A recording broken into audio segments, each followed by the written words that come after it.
अस्सलाम वालेकुम फराज जी बस सर। फराज साहब, इलेक्ट्रॉनिक मीडिया पे तो कुछ और चल रहा था। 16 सीटें बताई जा रही थी कि नून लीग जीत लेगी और कोई 3-4 सीटें पाकिस्तान तहरीक इंसाफ जीतेगी। बिल्कुल मुतजाद रिजल्ट्स आ गए। देखिए, आपको याद होगा कि हम जब फील्ड पे 3 महीने में, आपको पता है कि हमने वर्स्ट अपोजिशन का सामना करना पड़ा। और हम जब फील्ड पे होते थे, क्योंकि हमारा जो इंटरेक्शन है वो लोगों से डायरेक्ट है, सो हम फील्ड की जो फील है वो हम समझते थे। हम जब कम्युनिकेट करते थे हम कहते थे कि जी इस दफ़ा लोगों का मूड बड़ा डिफरेंट है, क्योंकि इमरान खान साहब ने जो पब्लिक अवेयरनेस है वो बहुत ज़्यादा स्प्रेड कर दी है।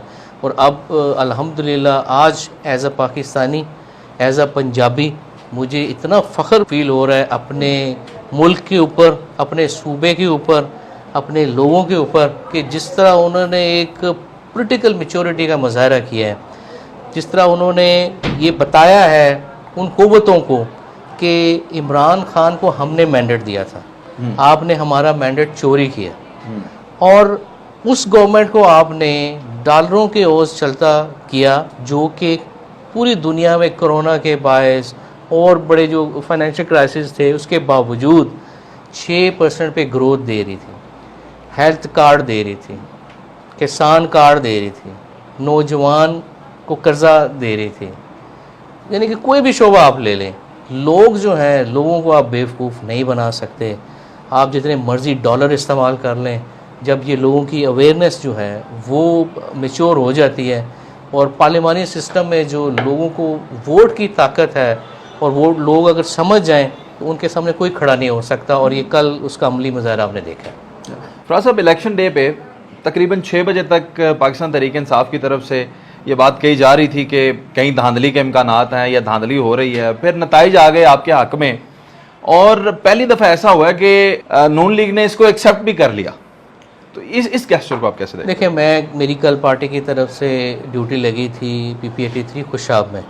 हमने, हमारे साथ बड़े यहाँ पे दोस्त मौजूद हैं, हम वहाँ पे गए और हमने कई पोलिंग स्टेशन में ये विटनेस किया है कि जो पोलिंग का अमला है वो ठप्पे लगा रहा था शेर के ऊपर।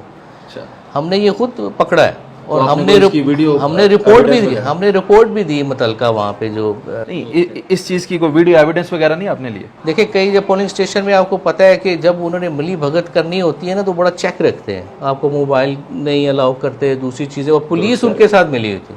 पुलिस हमारे लोगों को ज़दोकोब भी कर रही थी और उनको डिस्करेज कर रही थी। डिस्करेज इन द सेंस, वो अपना जो अथॉरिटी है, हालांकि पुलिस देखे पंजाब की मुलाजिम है, पंजाब पुलिस पंजाब का इदारा है, वो शरीफ ख़ानदान के ज़ाती मुलाजिम तो नहीं है ना, वो पैसे लेते हैं हमारे आवाम के टैक्स पेयर्स से, तो वो पंजाब के इदारा है, एज अ इदारा उनको बिहेव करना चाहिए। अगर किसी अफसर को, किसी कांस्टेबल को या किसी एहलकार को सियासत का इतना शौक़ है ना, तो उसके सामने ऑप्शन है अपनी जॉब से रिज़ाइन करें, सियासत में नून लीग को ज्वाइन करें। हम ये नहीं होने देंगे कि रिसोर्सेज वो हमारे इस्तेमाल करें, स्टेट के रिसोर्सेज इस्तेमाल करें, और जो काविश जो करे या स्पोर्ट जो है वो पॉलिटिकल पार्टी से करे। ऐसा नहीं हो सकता। यार, आपने भी 3 साल हुकूमत की है, कभी भी आपके लिए पुलिस ने उस तरह परफॉर्म नहीं किया जिस तरह इन्होंने 25 तारीख को नून लीग के लिए परफॉर्म किया या हुकूमत के लिए परफॉर्म किया? इसकी क्या वजह? देखिए, बात यह है कि हमारा इमरान खान साहब का जो विज़न है ना, वो पाकिस्तान को एक इस्लामी फलाही रियासत बनाना है। हमने, देखिए, अगर हम भी इनकी तरह करते रहेंगे और हमें उनमें क्या फ़र्क है। फवाद साहब जब यहाँ से मुंतखब हुए तो पहली जो हमारी गैदरिंग थी PD खान में, उसमें फवाद साहब ने अपनी स्पीच में कहा था उस टाइम कि हम थाना कचहरी की सियासत बिल्कुल नहीं करेंगे। और वही हमने अमली, क्योंकि इमरान खान साहब का विज़न था, हमने ऑन ग्राउंड इम्प्लीमेंट कराया। और 3.5 साल के हमारे दौर में किसी के, मैं चैलेंज करके कहता हूँ कि किसी एक सिटीज़न के साथ कोई ज़्यादती नहीं हुई। और आप देखें कि उसका रिज़ल्ट है, कल जो पंजाब के रिज़ल्ट आए हैं, ये उसका शाखसाना है। और इंशाअल्लाह ये नून लीग ने जो गलती की लोटों को टिकट्स देने की, अब ये नून लीग को मैं मुफ्त मशवरा देता हूँ कि जो जनरल इलेक्शन आ रहे हैं, अगर आपने थोड़ी बहुत भी अपनी कैपेसिटी रखनी है तो इन लोटों को आप टिकट ना दीजिएगा, नहीं तो इनकी ज़मानतें भी ज़ब्त हो जाएंगी, जो अभी पब्लिक का मूड है। अगर स्पेसिफिकली JLM की बात की जाए तो जिस तरह जनूबी पंजाब में उन्होंने टिकट, जो पार्टी के वर्कर हैं वो बैठे के बैठे रह गए, टिकट आके ले गए कोई और। इसी तरह JLM के अंदर भी देखा जाए तो नून लीग में अब टिकट का बड़ा सख्त इख्तलाफ है। और क्यूरियोसिटी है कि किसको टिकट मिलेगा। तो यहाँ पे भी ऐसे चांसेस हैं कि कोई ऐसा बंदा आके पार्टी हाईजैक करके टिकट ले जाएगा और वर्कर्स देखते रह जाएंगे। देखिए, ये तो नून लीग का इंटरनल मैटर है, वो किसको टिकट देते हैं किसको नहीं देता, ये हमारी तो हेडेक है नहीं है। और नून लीग काफ़ी ऑब्वियसली डिस्ट्रिक्ट में डिवीजन्स का शिकार है इस टाइम पे, सो इससे ज़्यादा मैं क्या कमेंट करूँ। बिल्कुल ठीक। अब चारों सूबों में मुख्तलिफ हुकूमतें होंगी और जो वज़ीर आज़म होंगे वो महदूद रह जाएंगे इस्लामाबाद की हद तक। आप क्या समझते हैं मुल्क कैसे चलेगा? ये तो 4-5 मुख्तलिफ डायरेक्शंस में मुल्क चला जाएगा। इसीलिए आज फवाद साहब ने भी ये स्टेटमेंट दी है कि शहबाज शरीफ साहब को जो है वो सियासी इखलाक का मुजाहरा करना चाहिए और उनको फ़ौरन रिज़ाइन दे देना चाहिए। क्योंकि आप देखें ना कि क्या आप करेंगे कि आप CDA के वज़ीर आज़म हैं। पाकिस्तान की तारीख़ में हमने कभी भी ये इसकी कोई नज़ीर नहीं मिलती कि एक वज़ीर आज़म सिर्फ़ और सिर्फ इस्लामाबाद की जो हदूद अरब है वहाँ तक ही वो वज़ीर आज़म है। वो मुल्क का वज़ीर आज़म तो ना हुआ ना, वो तो बाराकू से लेके गोल्डरा शरीफ तक का वज़ीर आज़म है। सो ये तो एक वज़ीर आज़म का देखें जो एक ऑफ़िस का एक तक़द्दुस है, ये उसकी बेरहमती है।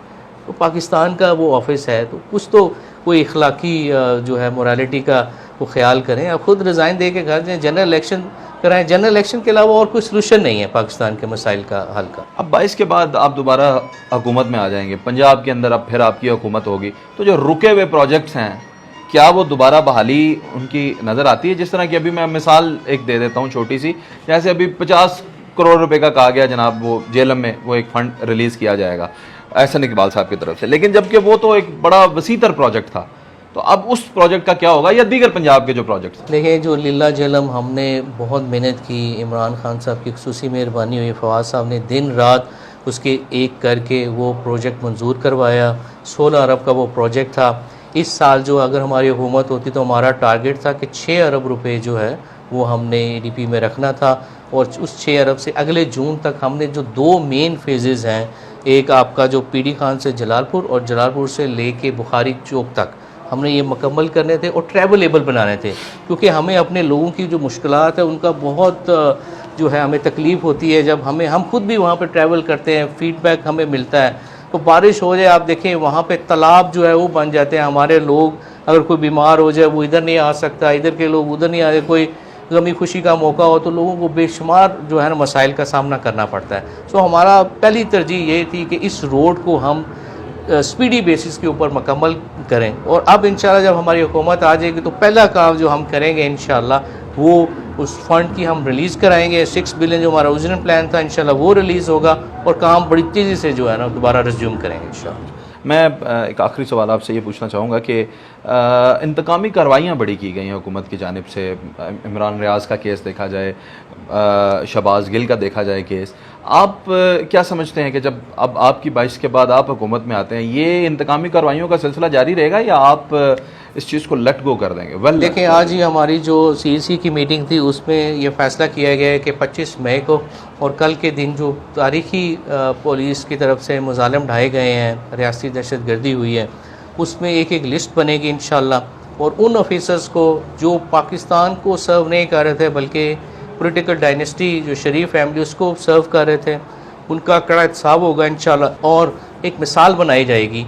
और उन लोगों को जो ईमानदार ऑफिसर्स हैं, जो इदारों में ईमानदारी से अपनी खिदमत पाकिस्तान के लिए सर अंजाम दे रहे हैं, अपने शहरियों के लिए अंजाम दे रहे हैं, इंशाल्लाह उनके सामने एक मिसाल ये सेट की जाएगी कि या पाकिस्तानी इदारों में मिसकंडक्ट का जो है ना कोई जगह नहीं है।